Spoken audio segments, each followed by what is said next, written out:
Gente, boa noite. Que seja mais uma vez uma noite tranquila, pacífica para todos nós e que por alguns instantes nós possamos nos desligar do mundo lá fora, desligar dos nossos problemas, desligar das nossas aflições. Vamos passar uma borracha em tudo aquilo que pode nos ligar ao mundo lá fora. E a partir desse instante, vamos sentir a atmosfera aqui reinante, essa paz, essa tranquilidade, a inundar o nosso ser, a pacificar o nosso coração. E assim, harmonizados, que possamos bem discorrer sobre todos os assuntos que serão abordados na noite de hoje. Que nossos queridos mentores espirituais possam também compartilhar conosco desses momentos, nos intuindo, nos protegendo, nos auxiliando, trazendo-nos também a sua visão sobre o assunto abordado, que será, logicamente, destinado a cada um de nós pelos veículos da intuição. Que Deus nos ampare, nos proteja todos os nossos irmãos que não puderam comparecer na noite de hoje, que onde estiverem possam receber um fluxo de paz e harmonia, e que as nossas vibrações sejam estendidas também ao nosso companheiro, nosso irmão André, que também possa ser bem atendido, bem amparado nessa noite. Que Deus nos ilumine, nos ampare, nos fortaleça, hoje e sempre. Que assim seja. Muito bem, gente. Hoje nós vamos dar prosseguimento ao 74º capítulo do livro Caminho, Verdade e Vida, cujo tema chama-se Mãos Limpas. Tá? Vamos falar sobre o tema primeiro, né? Será que a gente pode trocar aí no lugar das mãos, colocar a nossa consciência? Acho que faz parte. Mas mãos, geralmente a gente associa a trabalho, né? As mãos trabalham, elas realizam, elas criam. Então, que essas criações sejam limpas. O que seriam limpas?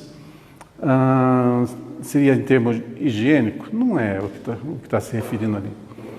Limpa quer dizer sem nenhum peso, sem nenhuma mácula, sem nada a denegrir-lhe, né? Então, o tema Mãos Limpas quer dizer o quê? Na nossa visão. De que nessa caminhada que nós estamos nessa vida, vamos estar constantemente realizando, seja trabalhos, ações, relações, tudo isso nós estamos construindo, mas que essa construção seja benéfica, eficaz e salutar. Que nossas mãos não sejam usadas para ferir, para criar algo que venha atrapalhar o semelhante, ser causador de dores, perdas, sofrimentos. Mãos limpas quer dizer as nossas ações bem equilibradas, e para que elas sejam bem equilibradas, lógico, o nosso pensamento, fonte criadora, tem que estar bem equilibrado. Então nós vamos ver uma pequena passagem do Atos dos Apóstolos, né? Que está aqui no capítulo 19, versículo 11.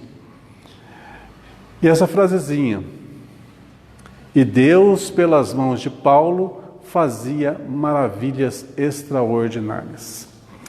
Tá. Só nessa frase aqui dá para discorrer um bom acervo de assuntos. Tá? Pelas mãos de Paulo fazia maravilhas. Deus fazia. Por que ele não fazia sem um intermediário? Já pararam para pensar? Que tudo que Deus faz é por intermédio das próprias pessoas? Ou alguém aqui, por exemplo, um dia acordou enfermo, né? Precisando de um atendimento, e a cabeceira da cama, Deus foi lá e colocou o remédio certinho que você tinha que tomar. Alguma vez aconteceu isso? Ou algo parecido? Não. Não aconteceu. Poderia acontecer? Já pararam para pensar? Isso é uma pergunta até boba, né? Poderia acontecer isso? Sem um intermediário. Sem um. Né? Sem um intermediário. Já ouviram algum caso? Então, e Deus, pelas mãos de Paulo, fazia maravilhas extraordinárias. Tá, por que pelas mãos de Paulo fazia e por outras mãos não? Paulo era um privilegiado, era enviado. Não. Vamos pegar dois personagens da história, lá da época do Cristo, que é bem conhecido. Um é o autor desse livro, Emmanuel. Lá no passado, quem que Emmanuel era mesmo? Senador romano Públio Lentulus, né? E Paulo, o que Paulo era antes da conversão lá às portas de Damasco? O que ele era? Um rabino, né? Primeiro perseguidor dos cristãos. Primeiro. O mais terreno. E o pior, né? Ele que desencadeou o quê? A perseguição aos cristãos. O primeiro mártir do cristianismo pereceu pelas mãos de Paulo. Que coisa. Olha só, um era da sinagoga lá, né? Judeu. O outro um senador romano. O que tem a ver essas duas figuras em condições tão antagônicas? Eles tinham um cabedal de conhecimento acima da média. Isso é fato. Tanto é que na sinagoga ele era o de maior destaque. Era o que todos estavam pondo todas as fichas, né, para ser um dos sucessores, né? E o senador romano, não precisa nem falar, né? Tinha todo o poder. Muito bem. Mas a gente sabe, pelos bastidores da história, que ambos já eram muito conhecidos do Cristo, né? E o que aconteceu? Nós bem sabemos que quando o senador Públio Lentulus encontrou-se pessoalmente com Jesus, né? Naquela caminhada lá em busca da cura para sua filha, né? Ele posteriormente recusou o convite, né, para ser um trabalhador, né, do cristianismo. Já com Saulo, o que aconteceu? Promoveu a perseguição aos cristãos, foi até Damasco para perseguir o Ananias, né, que era um dos pregadores cristãos, e às portas de Damasco, aquele evento que bem conhecemos, que o Cristo aparece para ele cai do cavalo, né? Fica cego, etc. E quando Cristo chega, o senador também encontrou-se com Cristo, em vida. Saulo encontrou com Cristo já depois do Calvário, e ali em espírito, né? A ambos, Jesus convidou. Saulo aceitou. O senador Públio Lentulus não aceitou. Muito bem. O que aconteceu com o senador Públio Lentulus? Continuou a sua jornada. A sua vida continuou. Então, nós vemos aí uma primeira lição. Livre-arbítrio. O livre-arbítrio nosso é sagrado. É respeitado. Então, se você quiser fazer algo, é por sua conta e risco. E consequências, né, que você vai arcar. E os méritos também, caso você tenha feito as boas escolhas.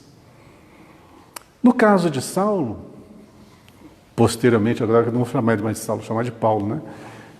No caso de Paulo, o que aconteceu? É como se ele tivesse despertado para a realidade.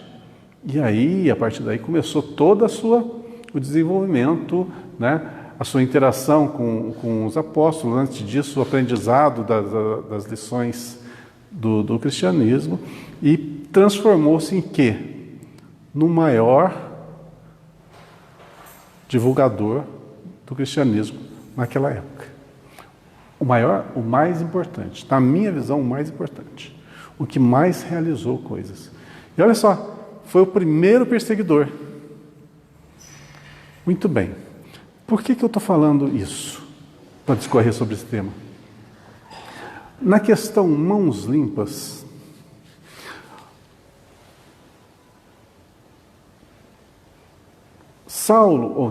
Paulo foi utilizado como instrumento para curar algumas pessoas, para usar o verbo, né, principalmente, não para curar fisicamente, mas para levar o verbo do cristianismo às pessoas.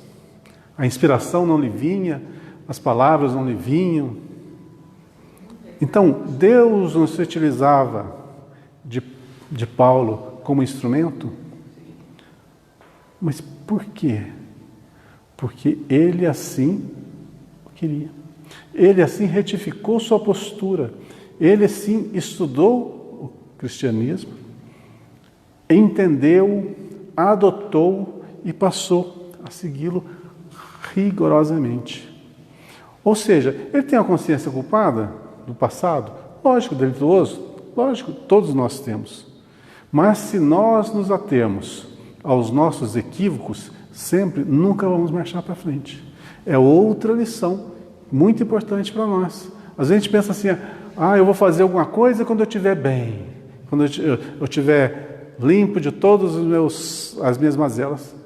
Aí, séculos e séculos vão ter passado. Podemos repetir aqui uma dúvida. Pode ter sido na escolha, vamos dizer, estou pensando na programação recreatória de Publio Lentulus, de Emmanuel e de Paulo. Ali a gente pode colocar a questão de uma evolução moral de Paulo mais para despertar na hora que eu acho que não. Acho que a questão é particular mesmo, é de você querer. Cada um é diferente do outro, né? Cada um tem um jeito de analisar, de entender e de colocar suas fichas. No caso do senador, tinha muito orgulho. No caso do Paulo, também tinha orgulho.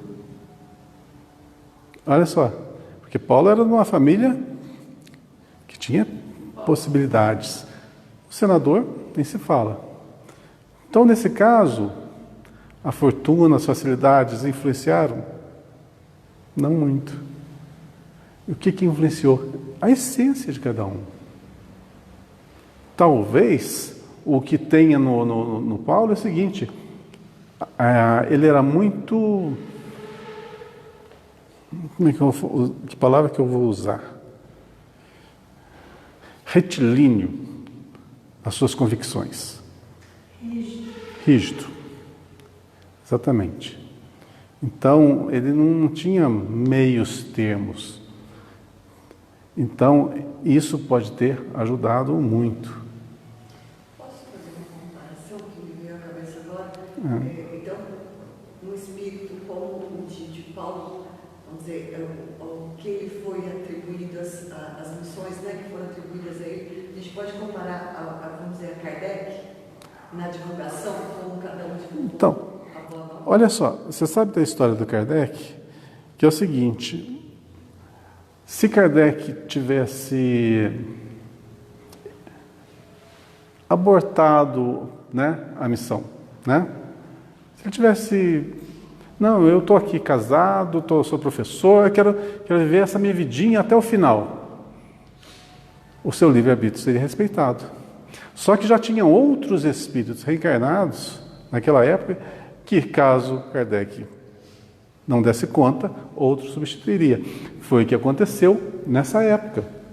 Talvez o Paulo, eu não sei, não posso afirmar nada. Talvez o Paulo possa ter sido aquele que assumiu a missão do senador, que abortou a missão. Pode ser.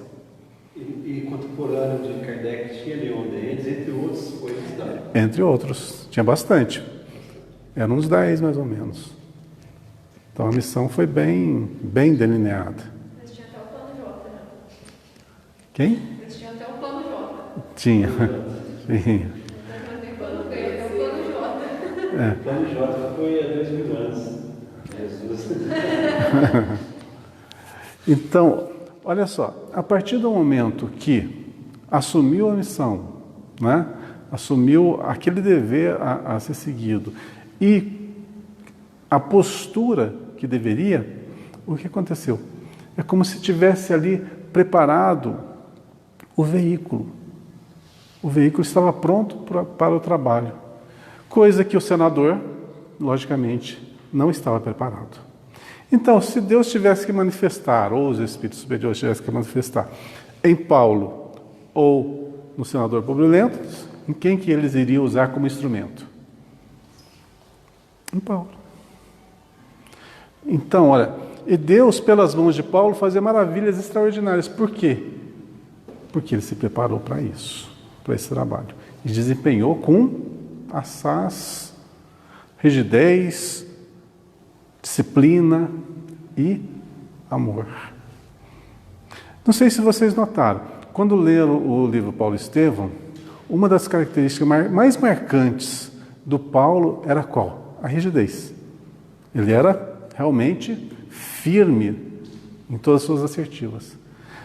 Mas vocês notaram como que era o coração dele? Chegaram a pegar essa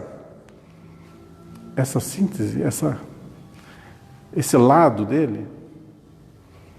Porque por trás de muitas pessoas que são bravas, né, que são muito fechadas, ali às vezes tem um coração imenso.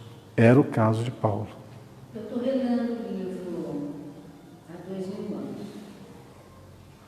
E depois daquele encontro público com Jesus, o que dá para a gente perceber nele é que com toda essa coisa forte, ele tinha uma coisa grandiosa, porque desde esse dia parece que ficou uma marca. Sempre vinha aquilo, uma coisa como se fosse, meu Deus, por que eu não segui? Mas aí não. O orgulho era mais forte. O orgulho era mais forte. Uhum. Então aquilo pesava. Uhum. Ainda mais que Jesus falou para ele, né? Aproveita agora, porque senão vai ser aquele reino. Isso marcou.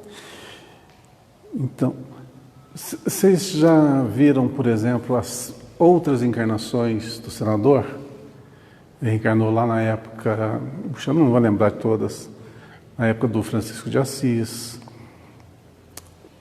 na época do Brasil, lá no começo do descobrimento com o Manuel da Nóbrega, depois com o Padre Germano, e teve mais umas.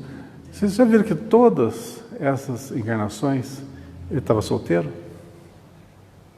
Repararam nisso? Tem também no livro Renúncia também, ele era o padre. Uhum. Viu? Por que vocês acham que ele estava solteiro? Porque ele fez com a esposa. Com a noiva, né? Não, esposa. Esposa.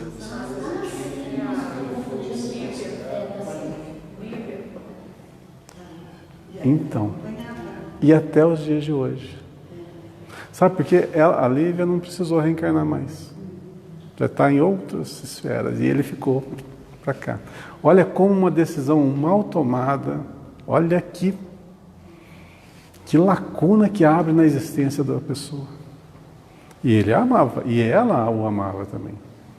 Veja só. Nossos atos, às vezes de segundos, de minutos, às vezes pode fazer com que a gente angarie séculos de separação ou de sofrimento. Por isso, gente, sempre pensar bem, nunca agir por impulso. Se a adrenalina está no alto, vira as costas, sai, deixa ela baixar, pondera, para depois falar alguma coisa. Lembra da aguinha do Chico, né? Lembra da aguinha? Se alguém te fizer algum mal e você quiser retrucar, enche a boca d'água e não engula. É o melhor remédio, né? Vai evitar que você fale o que não deveria. Bom, gente, vamos voltar aqui para o assunto. Então, pelas mãos de Paulo, Deus fazia coisas maravilhosas, porque ele estava preparado. Mas só Paulo? Só ele é privilegiado? Não, qualquer um. Aqui que eu queria chegar nesse ponto, qualquer um. Basta que você se prepare para isso. Porque todos nós, segundo o próprio Cristo, tudo aquilo que eu fiz, vós também podeis fazer muito mais. Eu falei isso várias vezes aqui, vou continuar falando. Se o Cristo falou que nós podemos fazer, ele não veio aqui para mentir, nem para iludir-nos, porque é a realidade. Basta que a gente se prepare. A gente chega num ponto em que é como se estivéssemos ali à porta de Damasco, conhecendo quem nós somos, o que nós estamos a fazer aqui e todo o trabalho que podemos desenvolver. E a gente pode falar assim, não, eu quero viver minha vida normal, quero seguir esse caminho, igual o senador optou. E tudo bem, não tem nada de errado nisso. Ou podemos escolher o caminho do Evangelho, do Cristo, do trabalho. Por que eu falei que nada de errado aqui? Porque todos os caminhos vão levar ao mesmo lugar. Olha onde que está Emmanuel. Imagine se ele tivesse lá 2000 anos atrás modificado a postura que ele teve. Esses livros que nós estamos lendo, talvez não existisse ou fosse outro o autor. Então, de todo mal, sempre Deus vai tirar um bem. Isso é fato. Mas, se nós estivermos imbuídos do bem, queremos ser ativos no bem, queremos ser essa força que realmente nós somos, fazê-la despertar, podemos fazer tudo. E aí? Nós vamos ser os instrumentos.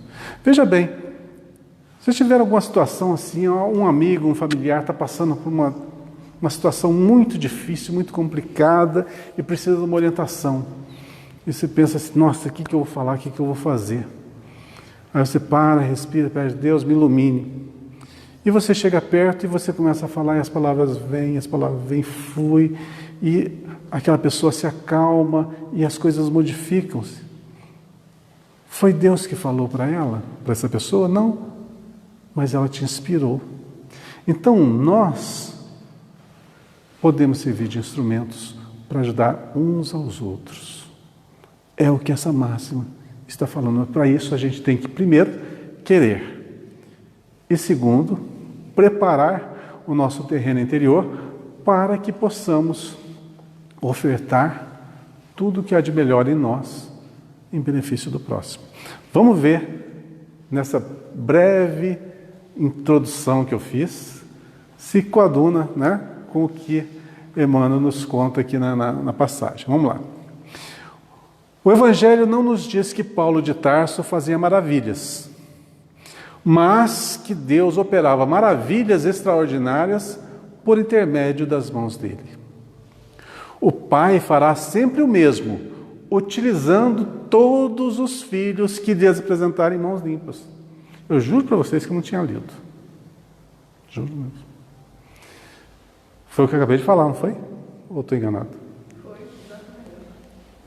Muitos espíritos mais convencionalistas que propriamente religiosos encontraram nessa notícia dos atos uma informação sobre determinados privilégios que teriam sido concedidos ao apóstolo. Olha só, os convencionalistas, muitas pessoas mais convencionalistas que religiosos, quer dizer, não entendem muito bem o meandro das coisas, acharam que nessa notícia uma informação que havia ali um privilégio. Deus privilegiou Paulo. De jeito nenhum. Deus não privilegia ninguém. Tudo, absolutamente tudo que acontece conosco é mérito. Para o bem ou para o mal. É lei de ação e reação. Fez o bem te irá. Fez o mal, as consequências do mal estarão sempre nas suas costas. Antes de tudo, porém, é preciso saber que semelhante concessão não é exclusiva. A maioria dos crentes prefere fixar o Paulo santificado sem apreciar o trabalhador militante. Poucos se lembram de que Paulo foi se preparar lá no deserto, né? Separado de todo mundo por 3 anos. 3 anos estudando o que? Os pergaminhos lá, das anotações dos apóstolos. 3 anos preparando-se para depois ele retornar e aí sim ele começar o seu trabalho. Então, nós temos que nos preparar também? Temos. Então, basta pegar os textos e comparar com a nossa vida.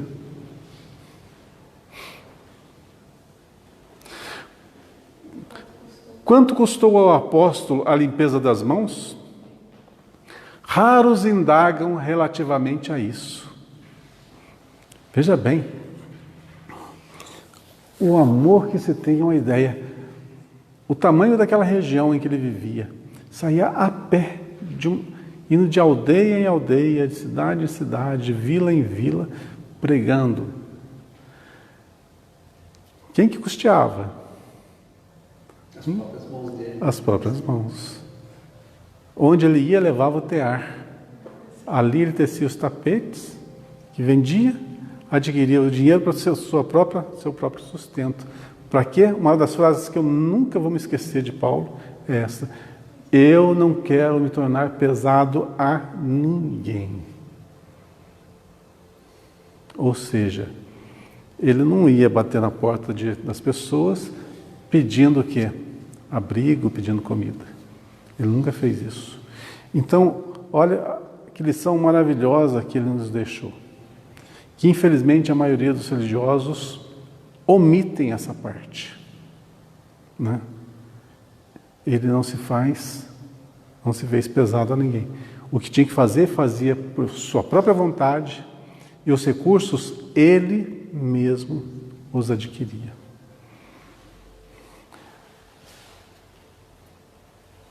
Pensa bem, uma pessoa há 2000 anos atrás, largar a fortuna que tinha, o poder que tinha, para seguir uma ideia de um carpinteiro de Nazaré, que era bem discriminado, né? E levar isso para todos os lados. E aonde ia? Levava a ideia, arrebanhava aquela multidão, o pessoal ficava maravilhado, muitos se enciumavam, aí juntavam, apedrejavam ele, insultavam, prendiam, batiam, e ele era expulso. Saía daquela cidade, ia para outra. No primeiro xingamento eu já abortava. Não, deixa para frente isso aí. Não é comigo não. Pensa a fibra que esse homem teve. Olha que exemplo para nós. Que é um exemplo para a posteridade.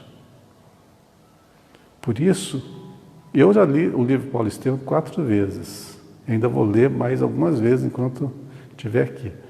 Porque é inspirador demais. Até os apóstolos respeitavam ele ao extremo. E muitas vezes iam buscar nele conselho para determinadas resoluções. Aqueles que conviviam com Cristo o respeitavam, imagina. Que quilate que tem esse homem. Por quê? Porque, logicamente, a gente sabe que ele foi um ser preparado, né? Não é um qualquer, mas que tinha também as suas imperfeições, mas que as suprimiu e fez com que o cristianismo fosse para todos os lugares. E se hoje nós temos o cristianismo em todos os lugares, tão divulgado assim, a gente deve a Paulo. Isso é fato. Devemos a Paulo essa riqueza que nós temos nas nossas mãos. Recordemos que o amigo da gentilidade, ou seja, Paulo, fora rabino famoso em Jerusalém, movimentara-se entre elevados encargos públicos, detivera dominadoras situações. No entanto, para que o Todo-Poderoso lhe utilizasse as mãos, sofreu todas as humilhações e dispôs-se a todos os sacrifícios pelo bem dos semelhantes. Ensinou o Evangelho sob zombarias e açoites, aflições e pedradas.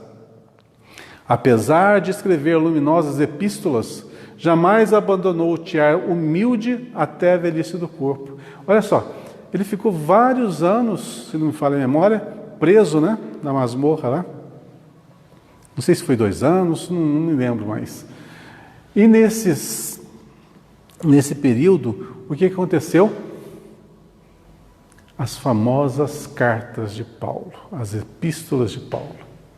Então, mesmo ele estando preso, ele legou às igrejas, né, todo esse conteúdo que ficou para a posteridade. E hoje, se nós estamos lendo Atos dos Apóstolos, ou então Carta de Paulo aos Tessalonicenses, aos Coríntios, né, aos Filipenses, etc., com todo aquele acervo de informações importantíssimas, ele estava na prisão. Ou seja, imagine nós na prisão, passando todo tipo de necessidades, solidão, e ainda trabalhando pelo Cristo. Às vezes a gente está com uma dorzinha de dente e parece que o mundo já desaba, né? Pois é. Então, Paulo é inspirador para todo mundo. Tem uma pessoa de algum centro que posta no YouTube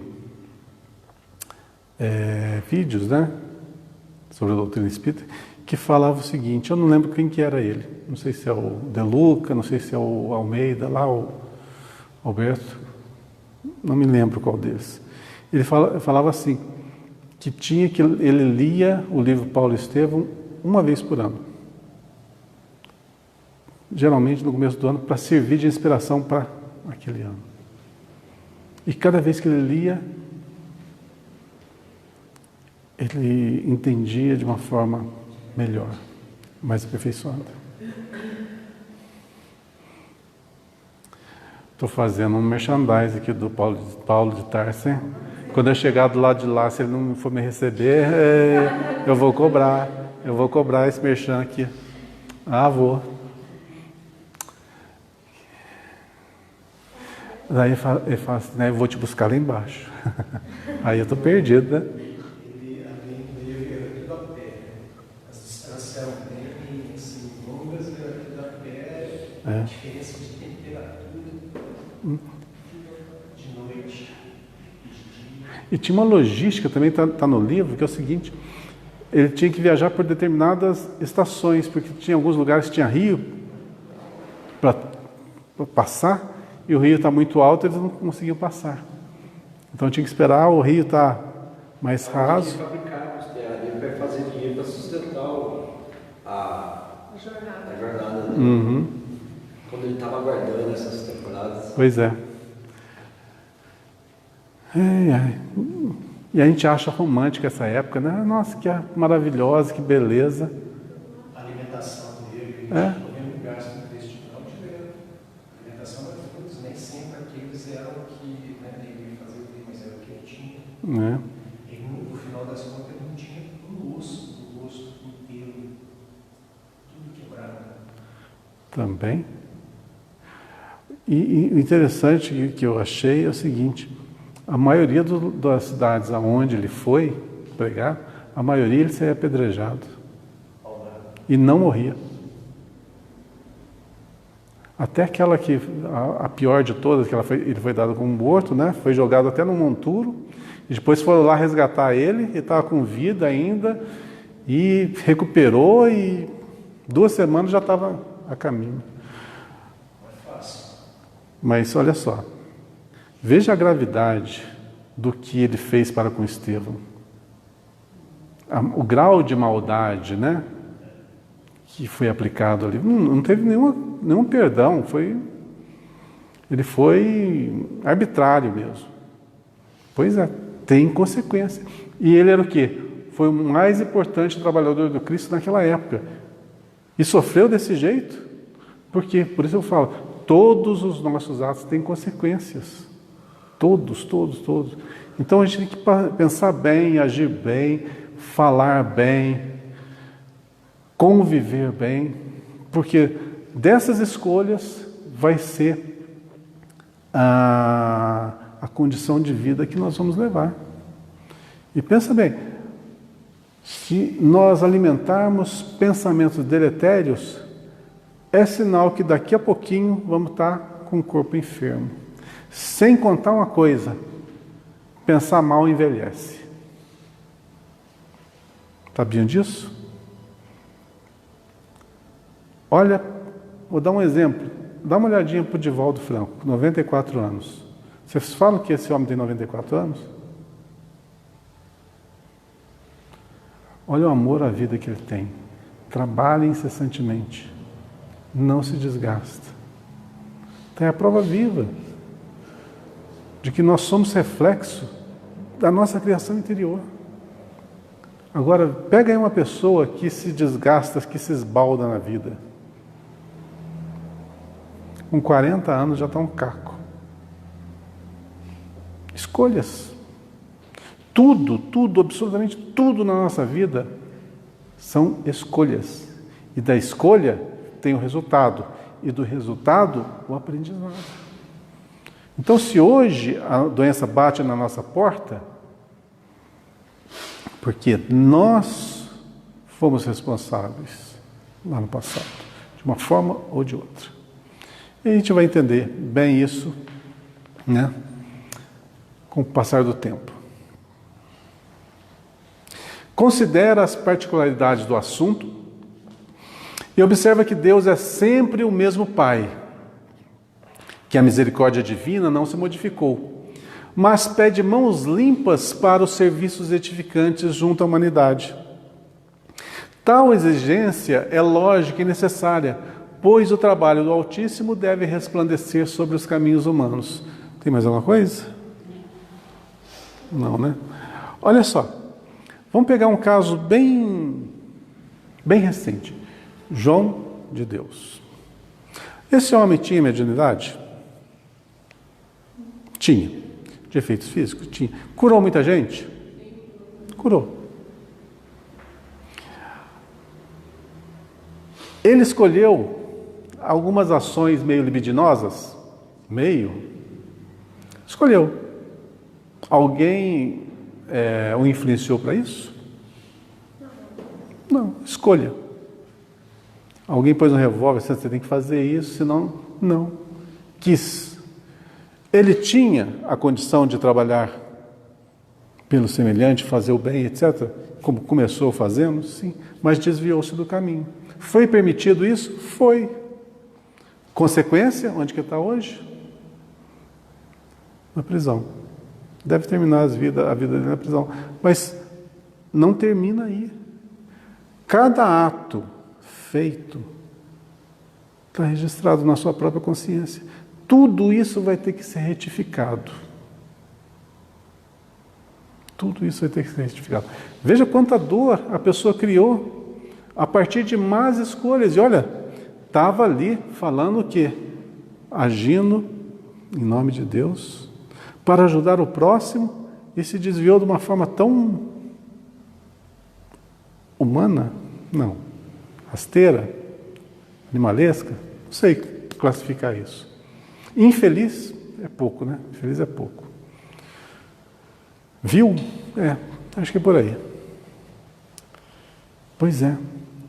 Então, como que Deus iria se manifestar numa pessoa com mãos sujas? O que aconteceu? Logicamente, a partir de um certo determinado espaço de tempo em que ele foi se envolvendo em coisas erradas, a espiritualidade que o auxiliava afastou-se com toda certeza, só que outros que coadunavam com a sua vibração aproximaram-se. Entendem? Ele tinha mediunidade, então espíritos da mesma estirpe aproveitaram, se obsediaram e seguiu sua vida, seu roteiro. Só que tudo tem consequência. E mesmo que a justiça do mundo não veja, a nossa consciência registra tudo. Então não tem de como fugir da consciência. Muitos vão falar assim, mas a consciência, as pessoas driblam ela. Não dribla. Tem pessoas que fazem as coisas erradas e não estão nem aí? Tem. Estão só endividando. Você dá um notadinho. Tá? Item por item. Na hora que ela cobra, é negócio assim. Mas chega um ponto que vai se endividar tanto que não vai ter como pagar. Só que nosso livre-arbítrio tem um limite. Passou desse limite, às vezes, para nosso próprio benefício, nosso livre-arbítrio é tolhido, e aí já vamos direto para as consequências. A Zíbia Gasparetto, a consciência dela é massacrada por ela, a Zíbia. Porque no início ela seguia fielmente, mas depois ela desvirtuou disso. Ela cedeu a certa da espiritualidade inferior de que ela tinha que cobrar pelo que ela fazia. Agora você imagina a consciência dela quando ela voltou. Pois é. Eu já li alguns livros da Zíbia. Os primeiros eram maravilhosos. Laços Eternos, por exemplo, é fantástico. Um Matuto foi divino, foi um livro maravilhoso. O Ninguém de Ninguém também, né? Mas os últimos já estavam assim meio... né? E ela declarou isso, né, na imprensa, que a partir daquele dia ela cansei de fazer as Pois é. Aí as mãos, como é que ficam as mãos? Tive até uma peça aqui na Faculdade de Direito, alguns anos atrás, uns 10 anos talvez, não lembro isso.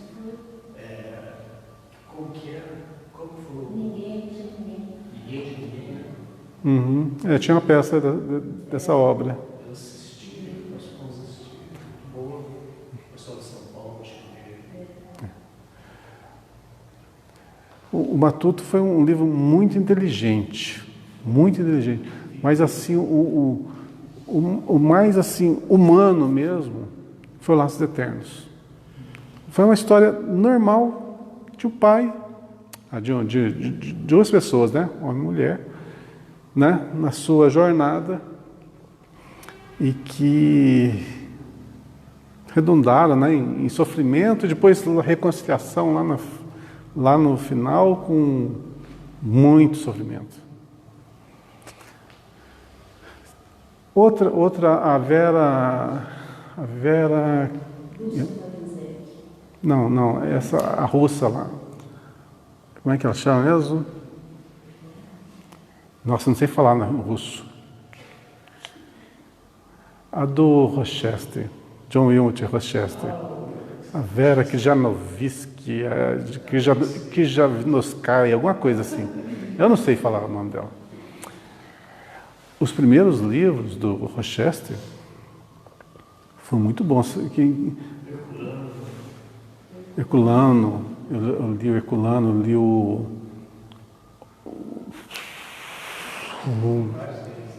esqueci o nome.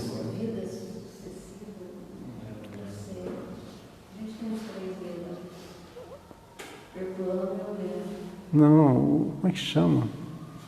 Nossa, a ponta da língua. Eu comprei até para pôr na biblioteca, que esse livro não pode faltar na biblioteca.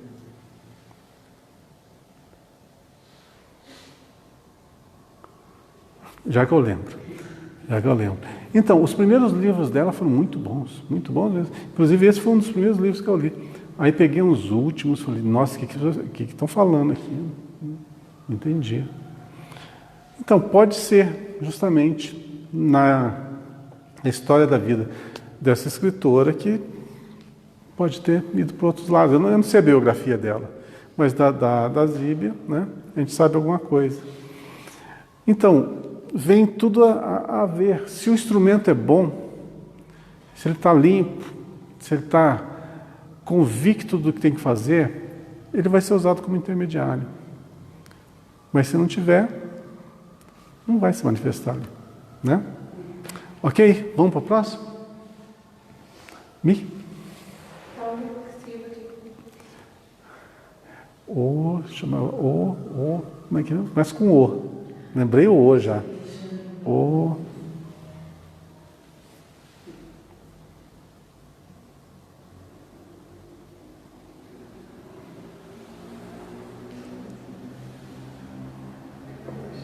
Vingança do Judeu. Não tem nada de O, não. A Vingança do Judeu. Não leram? Eu vou dar um spoiler do livro. Da primeira à penúltima página é só sofrimento. Na última página é que tem a folga e acaba, é fim. Mas o livro é muito bom. Muito bom. A trama é muito boa. Vamos lá? Próximo, Na Casa de César. O que você está achando? Está gostando? Não deu muito sono, não? Não conheço nada, não tenho conhecimento nenhum. Estou achando muito interessante tudo que vocês estão falando. É bom que chama atenção. Aguça a curiosidade, né?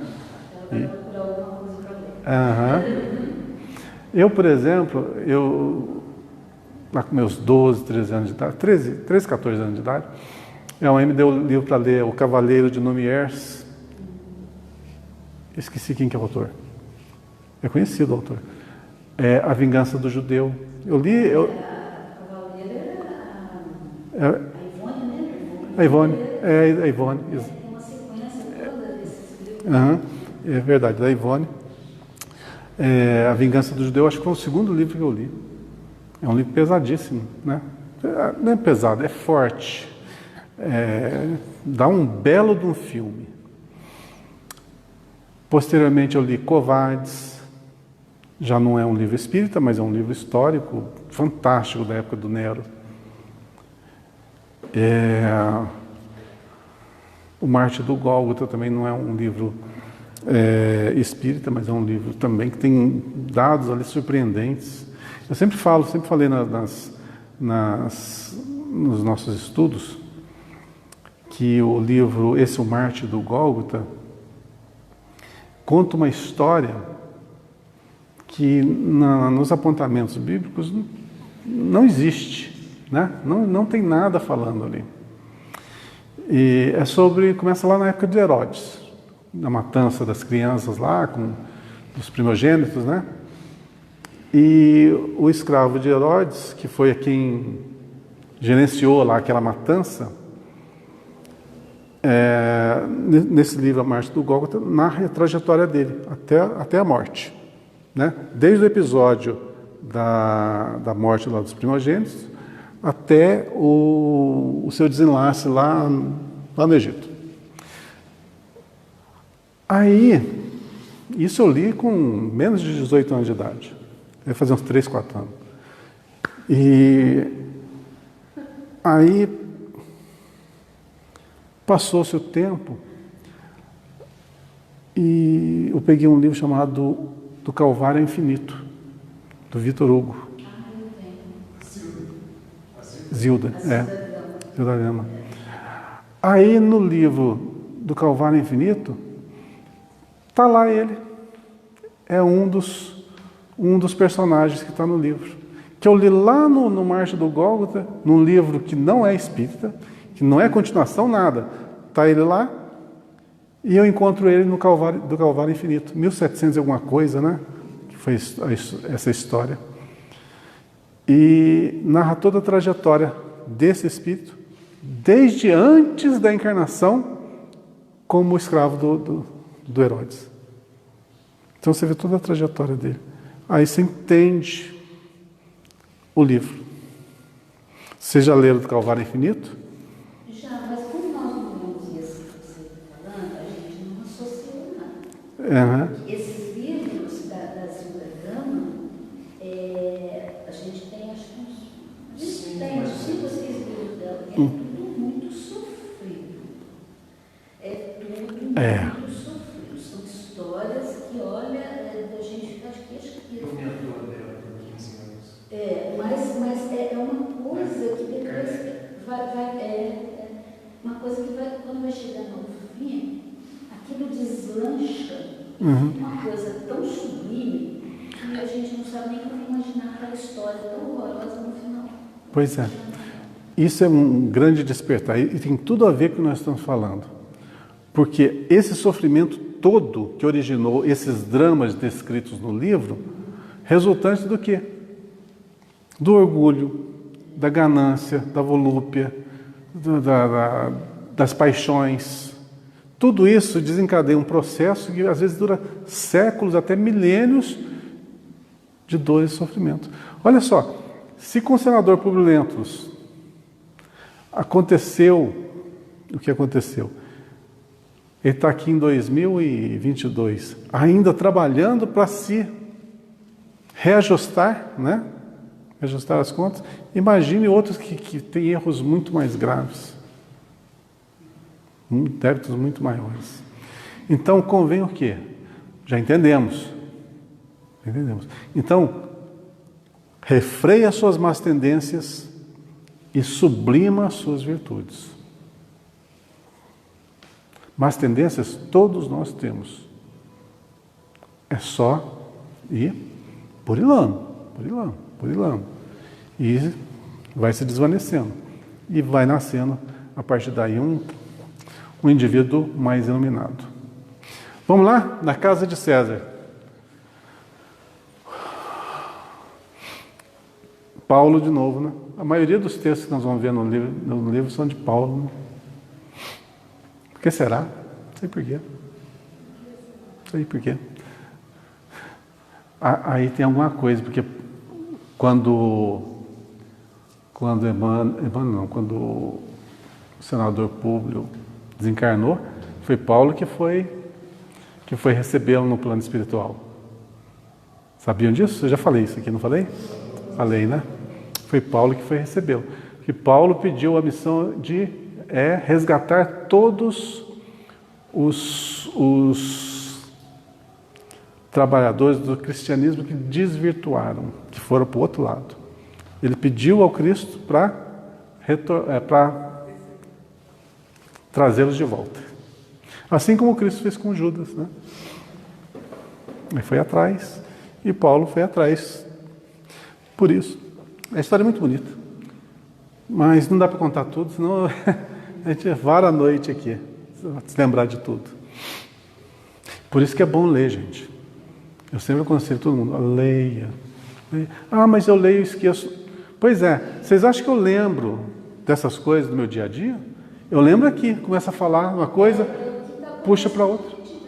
Você fala uma coisa aí, ela cita um livro, já vem na cabeça da gente, na sua vida, a gente conhece isso. Não é todo dia que a gente está falando, né? Vou aproveitar, vou dar uma dica de leitura para vocês. Está na biblioteca, A Arte de Recomeçar. A Arte de Recomeçar. Excelente livro. É tipo A Boa Nova, do Humberto de Campos. Olha só, já lembrei de outro, né? Que é excelente também. Porque narra a história dos apóstolos, que não está registrada em lugar nenhum. Histórias lindíssimas dos apóstolos. Passagens com Cristo, diálogos com Ele, ensinamentos fantásticos. A Arte de Recomeçar. Não me pergunte ao autor, que eu não lembro. Vamos lá?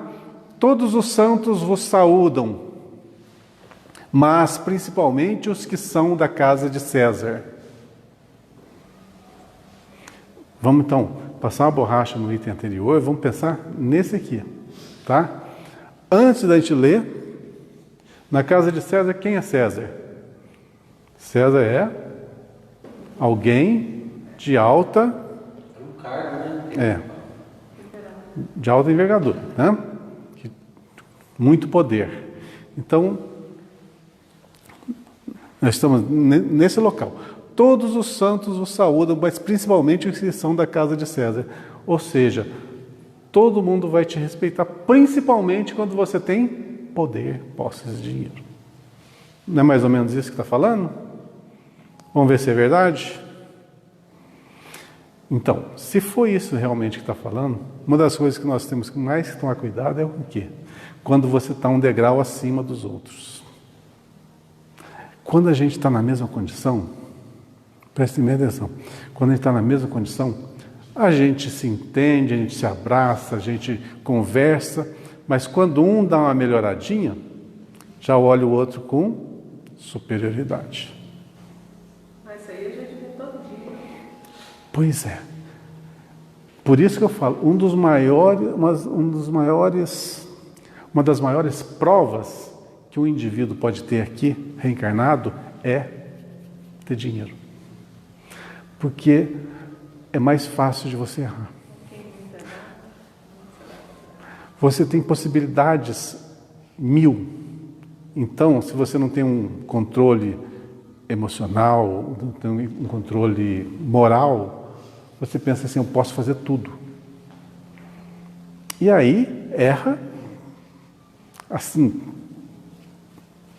sem dó.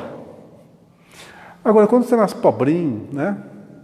Sem dinheiro para nada, pindaíba danada, e ainda tem que trabalhar muito para você conseguir o dinheiro, para você se alimentar, você não tem tempo para pensar em bobagem.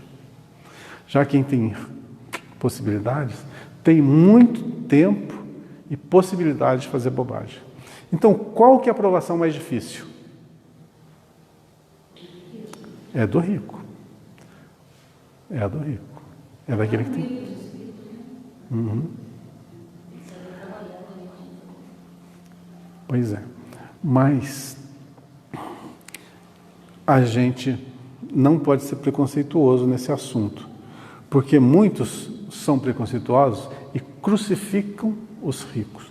Mas tem muita gente que está nessa condição e são pessoas essenciais para manter o equilíbrio do nosso planeta, das regiões onde eles habitam, dos países, das cidades, porque eles movimentam a fortuna, fazem com que ela chegue aos outros.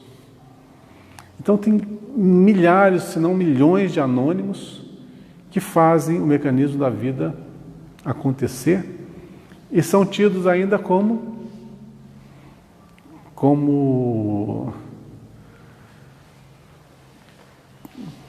assim, vilões, e não são.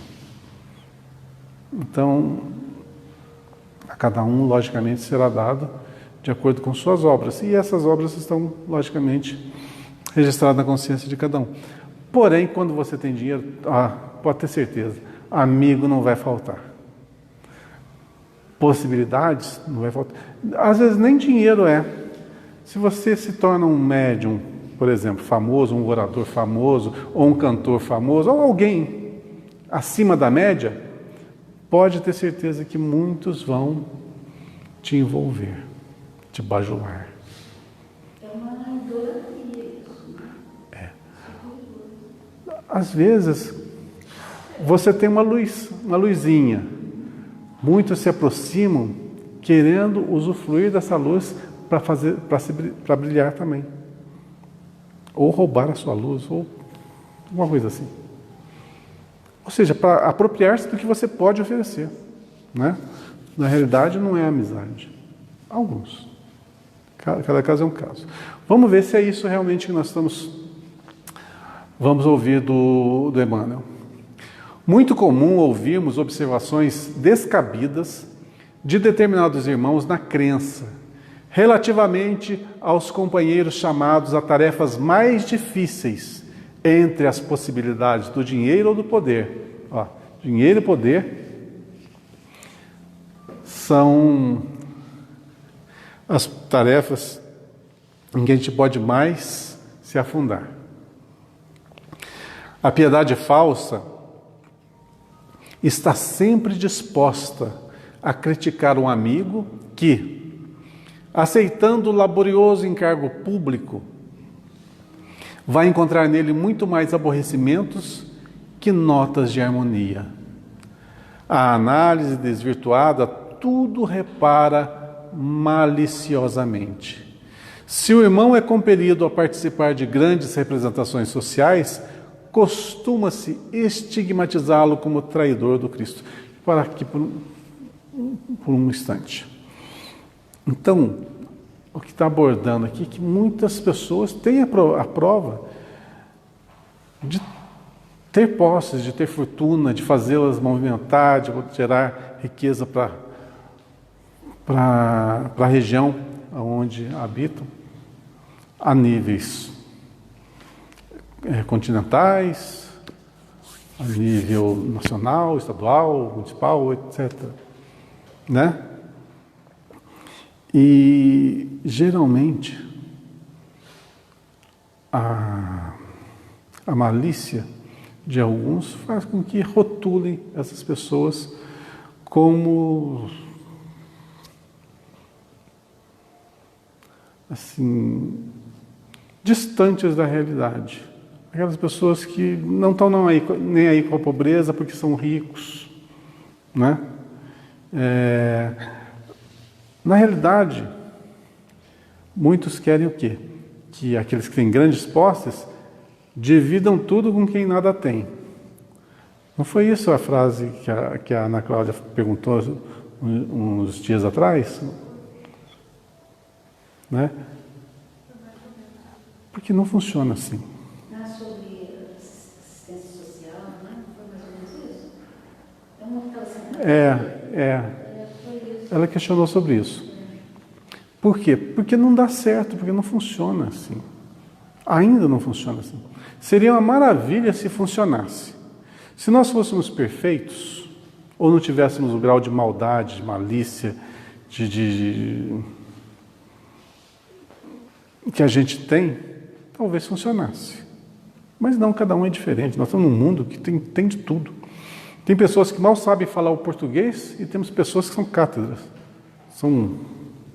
São sábios, né? Está tudo misturado. Como diferenciar isso? Né? Então, cada um está na sua condição, na sua prova, no seu momento exato. Isso tem que ser respeitado. Agora, o que cada um faz é uma coisa bem particular. Porque se não fosse assim, não teria mérito nenhum viver.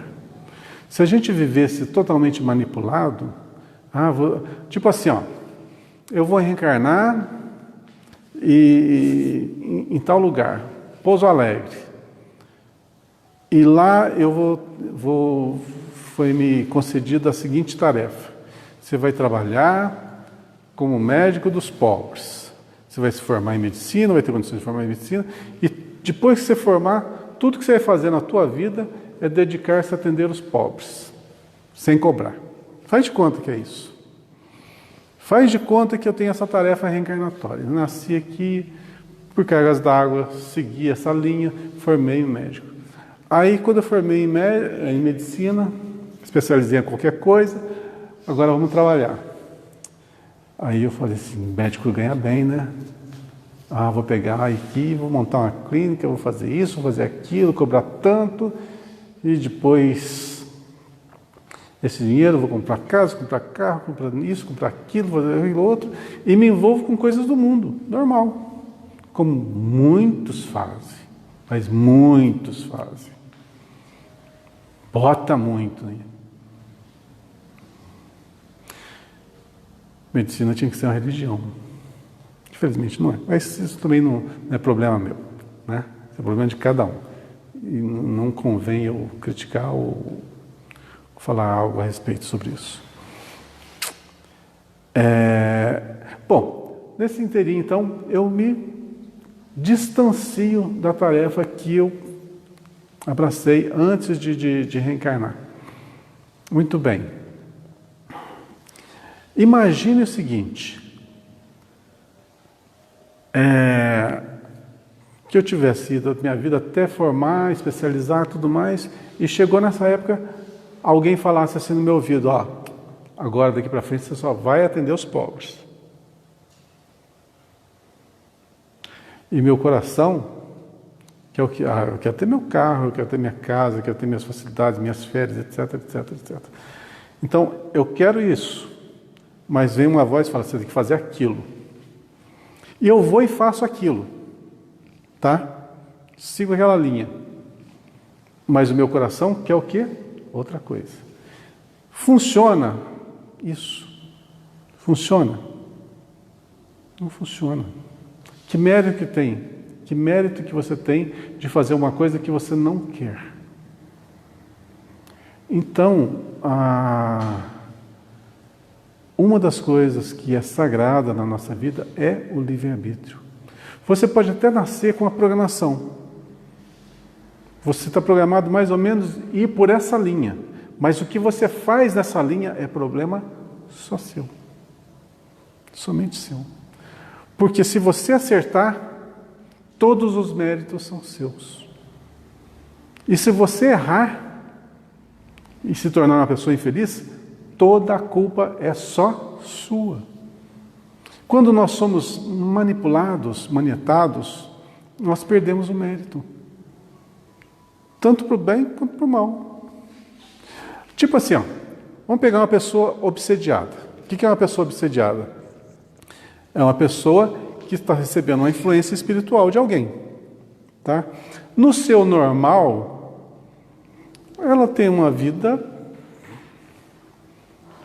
assim, de trabalho, sem desvio algum.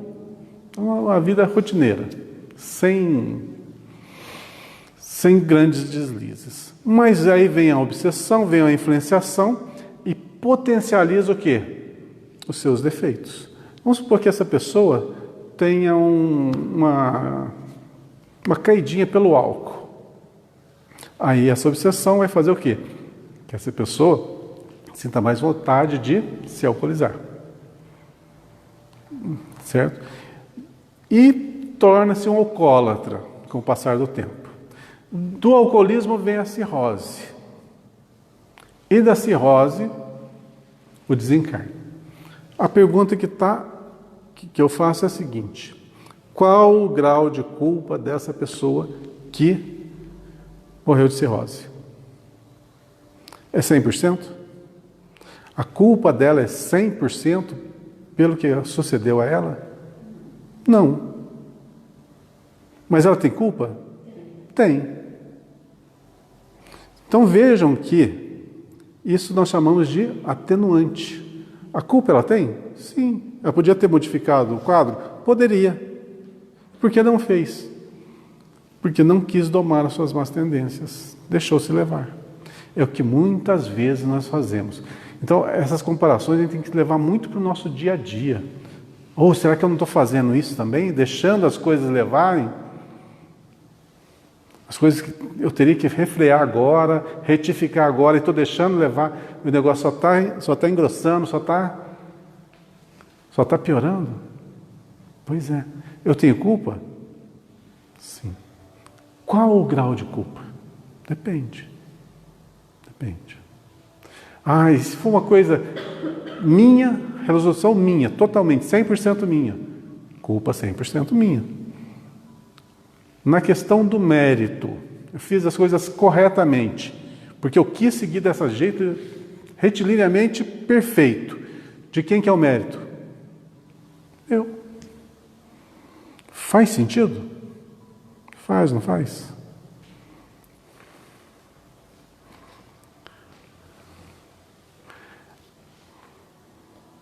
Vamos voltar ao texto, que eu acho que eu afastei um pouquinho dele, né?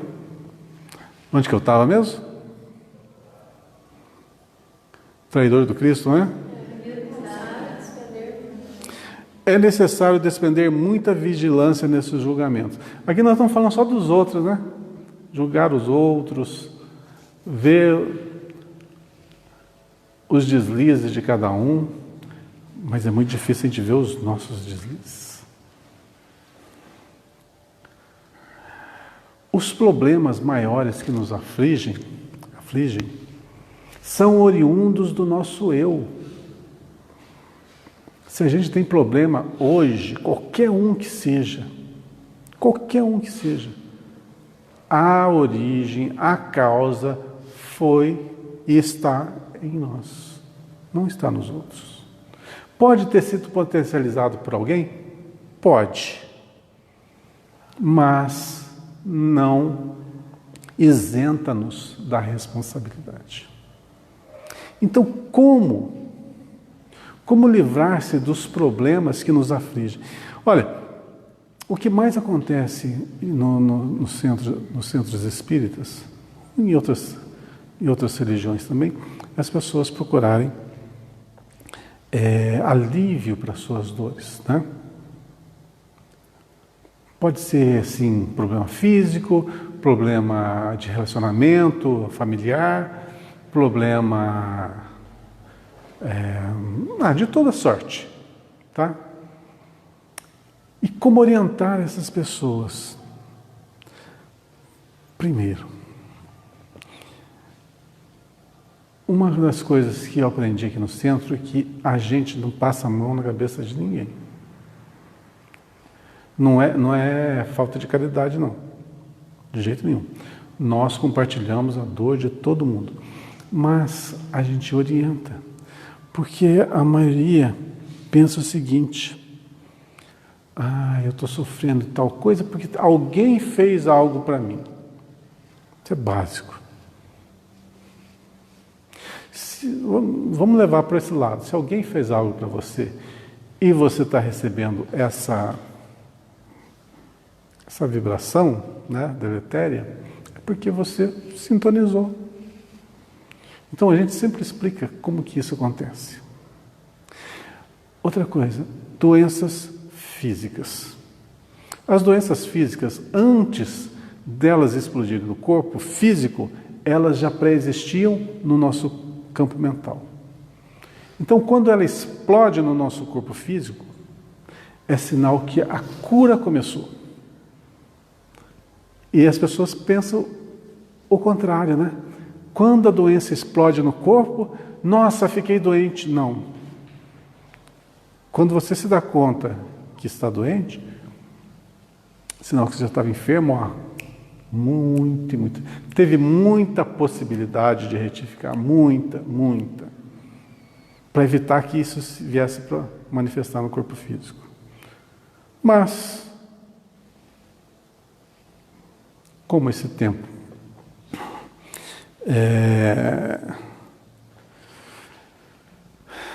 o tempo sempre cobra as nossas ações, né? Chega a hora que nosso corpo absorve essas emanações e determinadas áreas se adoecem. Aonde que está a origem? É em nós. Sempre, tudo está em nós. Tanto a dor quanto a cura está em nós. E ambas, ao contrário do que se pensa, é muito fácil de se adquirir. Tanto a cura quanto a dor. Muito fácil. Aí algumas pessoas vão passar, eu sofro a vida inteira, mal de tal coisa, faz isso, tem dores a vida inteira. Como que eu curo isso? Assim no piscar dos olhos? Não. Não é. Não existe uma magia. Vamos pegar Paulo como exemplo. Olha o que ele fez com Estevão. Olha o que aconteceu com ele com a vida inteira. Vida de dor e sofrimento. Por causa do que ele fez lá no passado. Porém, ele estava se retificando, reharmonizando. Veja Vamos aquilatar aqui, não sei se dá tempo de a gente discorrer sobre esse assunto. Vamos aquilatar a dor de Paulo, tá?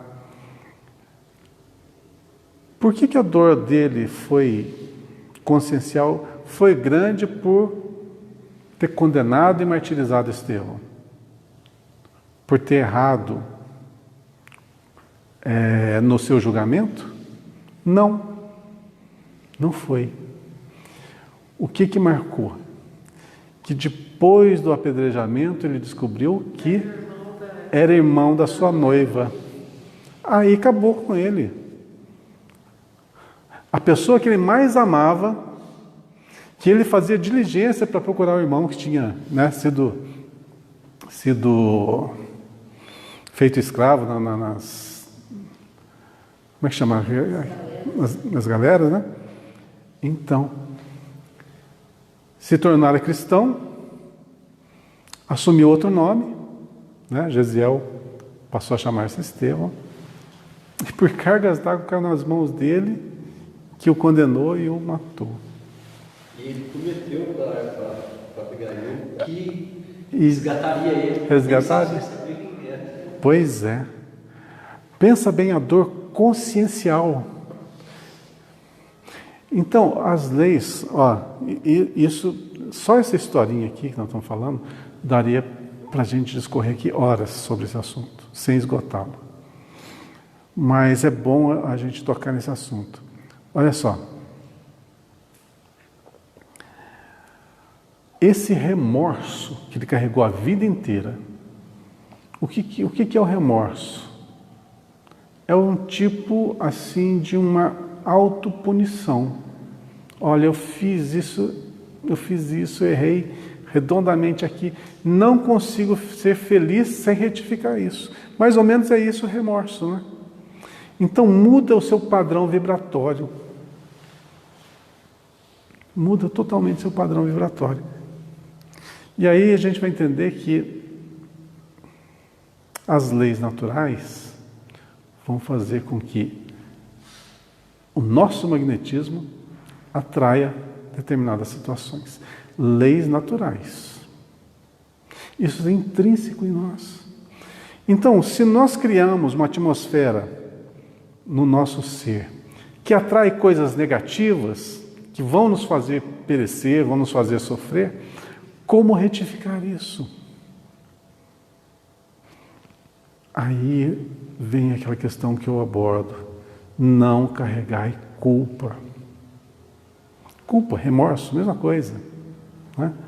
Porque, além de te atrapalhar, não te faz seguir em frente o caminho que você tem que seguir. Paulo seguiu? Seguiu. Mas leiam no livro com atenção. Se ele era você não estava sempre pensando na Abigail. E um dos maiores questionamentos dele é como que ela perdoa. Que mestre é esse? Que religião é essa? Que ela perdoou. Pois é. Ele ficou intrigado, ele ficou mais revoltado ainda do perdão dela. E ele não se perdoou porque ele abandonou-a. Ele não se perdoou e ela não perdoou. Pois é.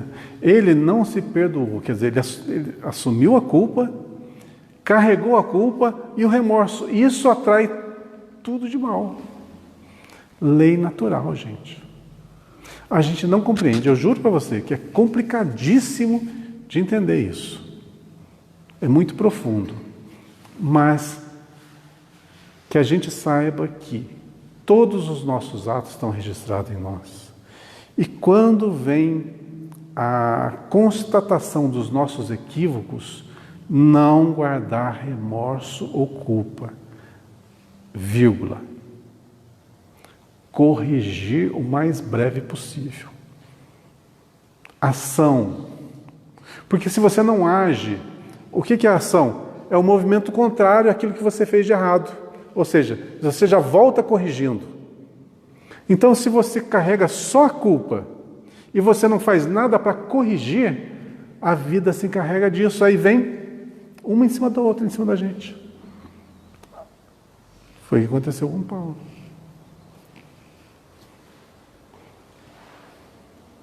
E deu chute? Ah, não tem problema.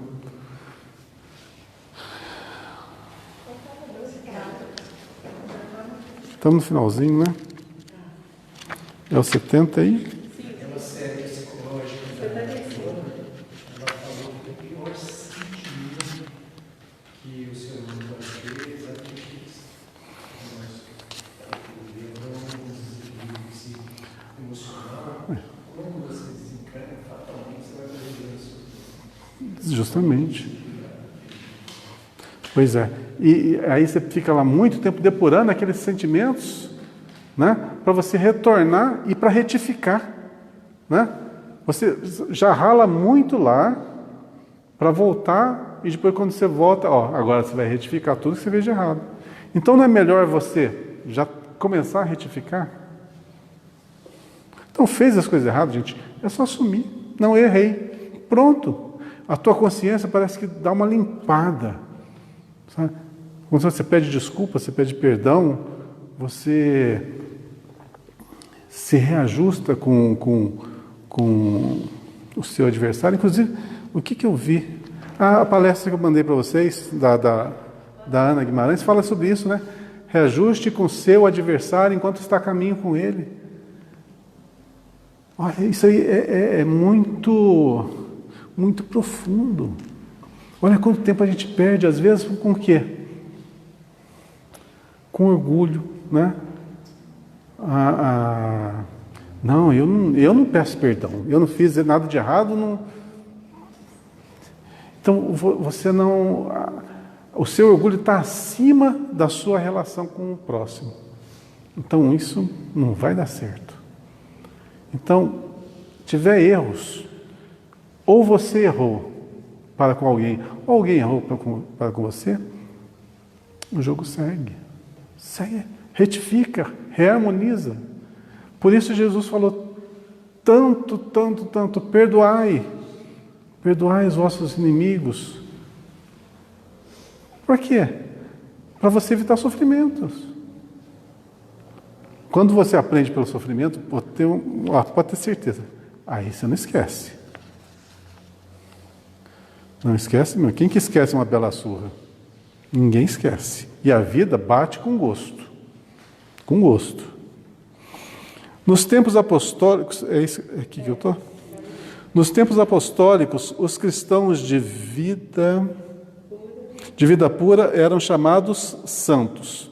Paulo de Tarso, humilhado e perseguido em Roma, teve a ocasião de conhecer numerosas almas nessas condições. E o que é mais de admirar, conviveu com diversos discípulos de semelhante posição, relacionados com a habitação palaciana de César. Realmente, Paulo conheceu muitas pessoas que se converteram ao cristianismo que eram da corte, né? Que eram nobres romanos. Deles recebeu atenções e favores. Inclusive a cidadania romana, ele conseguiu, foi um desses favores, não foi? Vocês lembram? Paulo conseguiu, era um cidadão romano, mas ele conseguiu esse título, por causa de um desses personagens.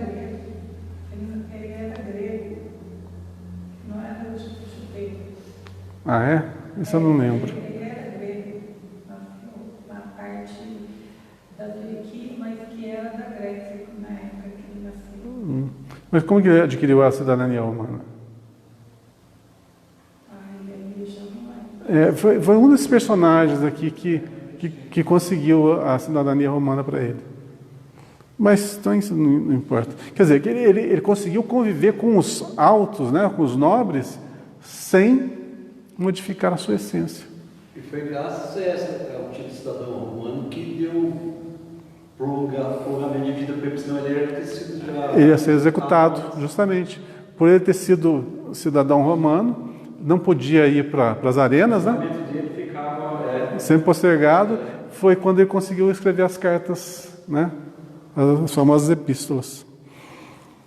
Escrevendo aos Filipenses...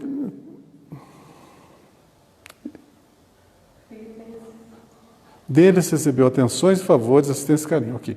Escrevendo aos Filipenses, faz menção especial desses amigos do Cristo. Não julgueis, pois a teu irmão pela sua fortuna aparente, ou pelos seus privilégios políticos. Antes de tudo, lembra-te de que havia santos na casa de Nero, e nunca ouvides tão grandiosa lição. Olha, trabalhadores do Cristo existem em todas as esferas.